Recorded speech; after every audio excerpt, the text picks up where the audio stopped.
saw Lubbock in March. Against the explicit wishes of his only sane advisor, Donald Trump imposed global tariffs of 25% on imported steel and 10% on aluminum. Since then, the price of steel has increased sharply, with U.S. companies reliant on the metal losing business, laying off employees, and in some cases facing the prospect of closing up shop for good thanks to higher costs. In addition, retaliatory tariffs from China, the EU, and other countries around the world have caused major losses for everyone from farmers to Harley-Davidson, which has said it's been forced to shift some production outside the U.S. But President Trump, noted, very stable genius, and longtime businessman, thinks everything is going great. In an impromptu interview on Wednesday, Trump told the Wall Street Journal that his steel tariffs are reviving an all-American industry that was in danger of collapse. President, trade wars are good and easy to win, said that while people may complain about higher prices in the short term, prices will ultimately drop and competition will be internal, like it used to be in the old days when we actually had steel, and U.S.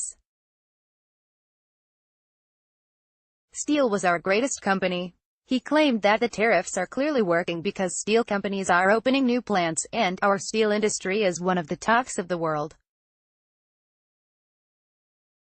It's booming. Meanwhile, out here in reality, many economists, business leaders, and members of Mr.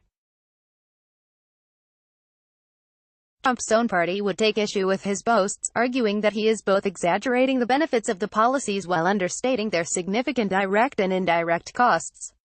While some steelmakers have expanded U.S. production in the wake of the tariffs, other U.S. manufacturers remain heavily dependent on imported metals.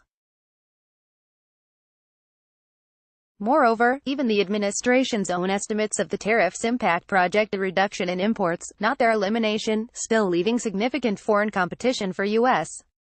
makers. Foreign steel companies make large numbers of specialty products that American ones don't produce, and, experts say, are unlikely to jump into those segments, even with new protections.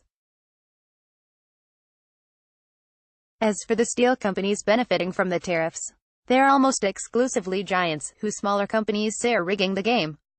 And speaking of those steel giants, the president, who broke with tradition to start raising money for his 2020 re-election bid on his first days in office, has received at least $80,000 in contributions from the steel industry. Most were made after Trump announced the tariffs in March. Donors include political action committees, PACs, associated with steel companies such as Nucor, whose earnings have been boosted by the tariffs. PACs can donate up to $10,000 to a candidate for both the primary and the general elections, according to the Federal Election Commission, FEC.